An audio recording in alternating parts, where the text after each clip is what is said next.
If you get a chance, to do this, there is, if you have HBO or HBO Max, there is a documentary that is available to watch. It's a 4-part documentary, and it's all about Stax Records. Stax Records not only was one of the most important studios and record companies in Memphis, Tennessee, but is one of the most important record companies and studios on this planet. There's no question about it. And it was another big lightning strike here in Memphis. And when Elvis was looking for another studio in Memphis where he could record, through a series of events, he chose to record at Stax Records Studio. The Stax Records Studio was made out of an old movie theater. It used to be called the Capitol Movie Theater. In fact, my father talked about going to see Westerns there on Saturday afternoon for 5 cents. And he would ride the bus downtown, and then he would walk over from the bus stop to the Capitol Movie Theater.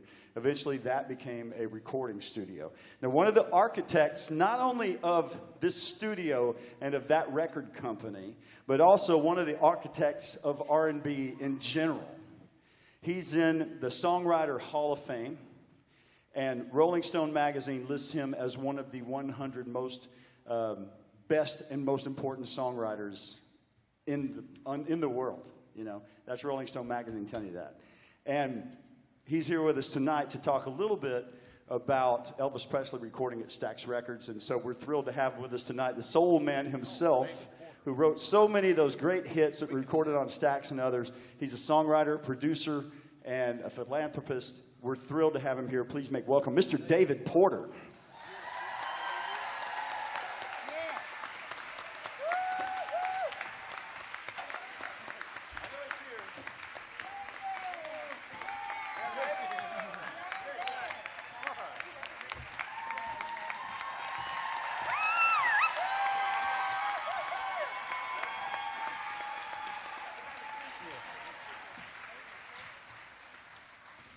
We're not going to chat for a terrible long time because we got a lot of music to get to tonight, but it was such a thrill. I'm loving the music, by the way. Oh, goodness. Well, thank you.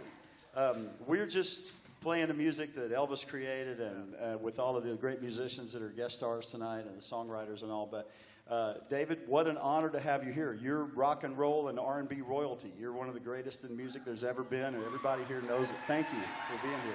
I appreciate that. Thank you so very much. I appreciate it. We all know about everything that you did, and I just told this crowd to take the time to watch the documentary on Stax Records that has been on HBO. I watched it myself. It was fascinating. What a thrill to learn the story and all. And I know that you're writing a book now, and there's a forthcoming documentary on yourself that's going to come out because your story is even bigger than just the work that you did at Stax Records. But tonight we're going to chat just for a second about the fact that Elvis Presley came to Soulsville, USA, to make some records and to record. So how did you find out Elvis was coming, and what did you have to do with it? I mean, what happened? Well, you know, very little can happen against it if Elvis Presley wanted to do something. And certainly it was such an honor, a tremendous honor for us at Stax Records for him to consider recording there. And when he decided to do that, because he had to be very guarded and careful that people wouldn't find out and we'd have thousands of people on the street until he decided that he would record at night.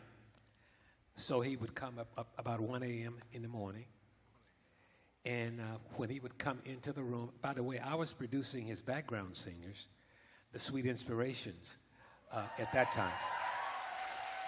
So I was in Studio B, and Elvis was in our Studio A. And he had Marty Lacker several of those nights to come over and see if I had a break to come over and say hi.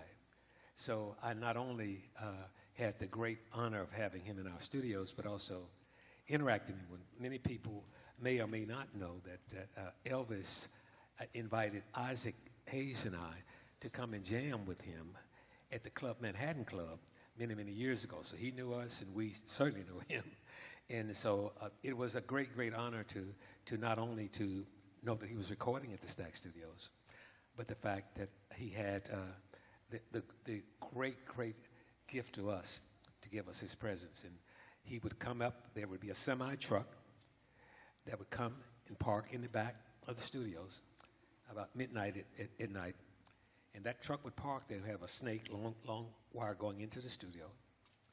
Elvis would come up about 1:30 or so in a white Stutz car, sharp, and he would come into the studio to record. The first time I went into the studio, in the room, the musicians were there, but also he had an army of background singers lined up against the wall there to sing background on those records, as well as there's a chair near the piano. Elvis was sitting on the chair doing the work upon the songs. I'm sure that's the only reason he had a time to say hello. And so I would see that, and I would marvel at that and wonder how they was going to make it work, and did they ever make it work? It's some just great music. So when you were, so most of the artists that have been recording at Stax, you had a lot of R&B, music that was being recorded at Stax. In fact, the most iconic of all R&B records were recorded at Stax. I mean, you hear them all around the world still. It changed the world, the music that you were doing there. And you had such a major part of that as a producer, as a songwriter, and all of the things that you had to do on it. Now you hear that the king of rock and roll is going to come to Soulsville, USA. Did you think, well, is he going to make an R&B record? He's kind of R&B anyway, certainly influenced. Soulful can be. Did you think that he was changing directions, or did you think, well, Elvis is coming here to cut more rock and roll? He was doing a lot of country music at the time that he came to Stax. Well, if you're the greatest, most revered artist on the planet, why would you change direction? I mean, he was amazing at whatever he chose to do, and so it was just fascinating, the fact that he was coming there with all this big aggregation of great talent to record with him on that record, on those records, and it was just amazing to know that he was there. And the fact that not only was he relying on what he was getting inside of the room, but they were also re-recording those things inside of a semi-truck with a studio. The entire layout was in that semi. Yeah. It's a fascinating thought to think about the fact that here in this city, Memphis, Tennessee, and this is my hometown. I was born here and grew up here, and it's fascinating to think about that at that point, here you had Elvis Presley, who had already changed the world in music, and there he was sitting in the middle of a studio with all of these musicians and engineers and around all of this history that had been made, and sitting there, and that was the immense impact that could possibly have on all of those people that were so important in the music business to all be in one place at one time is fascinating. Well, that too, but the fact that he thought enough of Memphis, and certainly he had done so many amazing records, Suspicious Minds and stuff like that, with Chips Moman, who Chips used to started at Stax. Yeah. It was called Satellite Records when Chips Moman started there. And the fact that he'd worked with Tommy Cockbill and a lot of those great guys over the American studios, and the fact that he wanted to record there was just such a tremendous compliment to us, and we were tremendously excited about it. We all had to keep quiet about it because we couldn't afford to let the word get out. Of course. So we did a good job of just zip and lip, and he recorded several days there. David Porter, you are nothing short of a national treasure. There's no question about it. And I know these folks agree.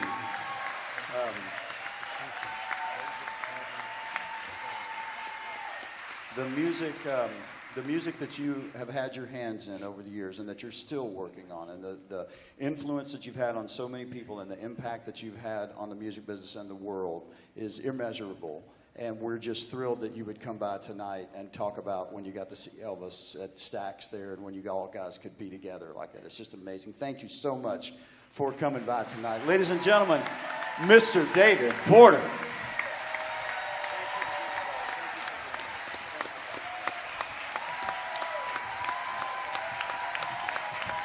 David Porter. We have another special guest that is here that was all in the middle of the recording at Stax Records. And it's kind of a thrill to have him here as well, because he played on tons and tons of Elvis Presley's records in Nashville at RCA Studio B. But he also came down to Memphis to play on Elvis's records at Stax. Please make welcome incredible producer, songwriter, bass player, all of those things. Please make welcome Mr. Norbert Putnam.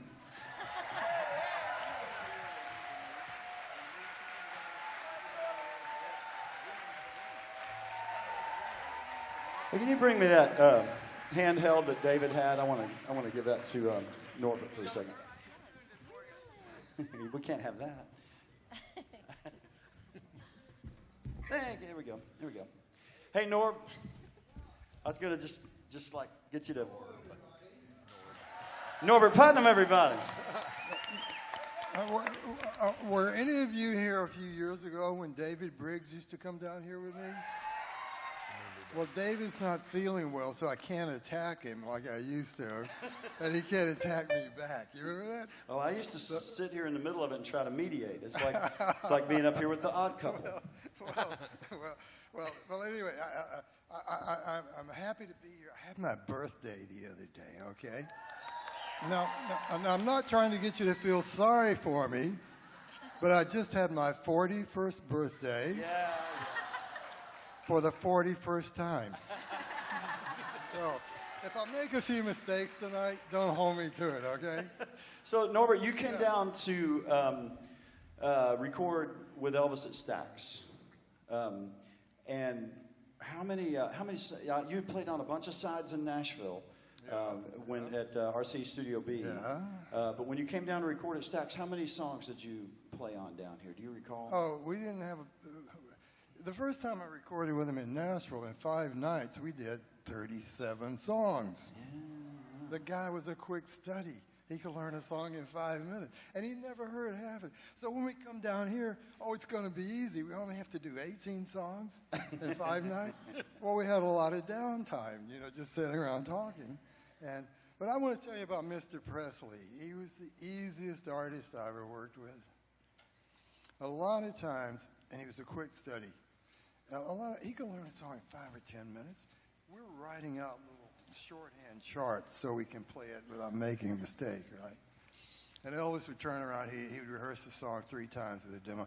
He'd say, "You guys got that?" And well, we got a chart. We haven't played it. He said, "Well, let's run it down, count it off." Oh, and he starts to get excited. So we play it down, and of course we got it. If we look at our chart, we can't make a mistake about the chord progression. And Elvis would say, "Turn on the red light, let's do it." Well, we got a lot of things to discuss in the rhythm section, and the red light's on. And Elvis is looking, he's getting ready, he's going to attack. He'd say, "We're going to get this in 1 take." And we say, "Dear God, give us 3 or 4 takes, to get the band together." And you know what would happen? We'd watch him. We'd do the 1 take, right?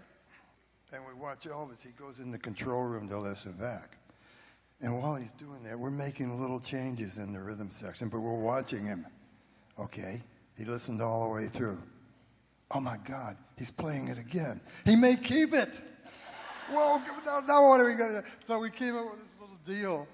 We would walk in one at a time and stand beside him. And I was in one night, he goes, "Hey, Put, what do you think about that?" I'd say, "Elvis, I got a thing I want to do in the chorus. And James and David want to swap their parts, and we just think, well, let's do it again," he said. Usually when I worked for an artist, I couldn't ask him to do it again. If you did, he'd say, "Well, I got mine, why didn't you get yours?" Well, with the King, he would do another 3 or 4 tracks, or 3 or 4 takes until we had it together, And so he was easily my favorite artist because he was so willing to help us while we were helping him. So that's just a quick Elvis thing. All right, so I mentioned a second ago that Elvis did a little bit of everything at Stax, and he didn't just do R&B stuff. We are going to do a really funky one here in just a little bit, but I'm going to let the young guy do that one. In the meantime, he was still recording rock and roll, and he used to like to go back to Chuck Berry and do some things. So we're gonna do one here that Norbert is going to play on. Yeah, we're going to do Promised Land. Promised Land, okay. Yeah. Here you go. I'll get rid of that.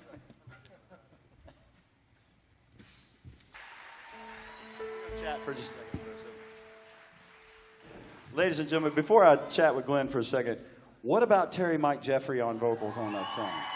Is that incredible or what? Man, so great. So great. Terry will be back in just a little bit.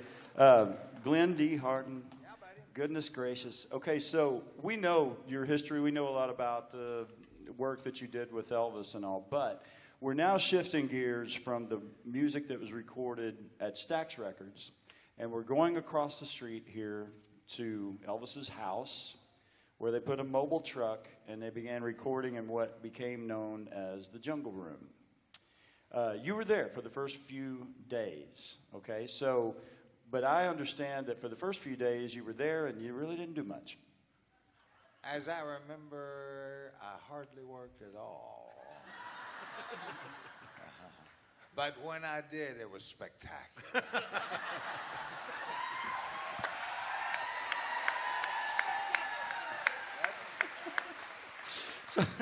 So now you were there for the first few days, but then you couldn't complete the session. You had to leave, right? That's right. I had to go to England to work with Emmylou Harris. And I had warned them that I wasn't going to stay past the clock. And I asked that question when I was called for the sessions with Elvis. And they assured me there's no problem, no, there's no chance we'll go past the clock. After all, it's Elvis, you know. And, you know, the rest of the story. And I went and jumped in a cab and went to the UK and worked with Emmy because I was contracted to do so. Well, the work that you did do while you were there, like you said, it was spectacular. It was brilliant, you know. We've been trying to keep up with all the songs that you did play on, but regardless of the songs that you played on in the studio, you certainly played a lot of them live, including this one we're going to do now. I'm going to get Patrick to come out because this one, Terry Mike already blew a lung on that last one, and I don't have the lung capacity to do either. So this is going to be Patrick doing this one, and this is a great favorite. This was recorded in the Jungle Room. But then live, it was a big, big favorite, and it's a big fan favorite. And so that's what we're going to do.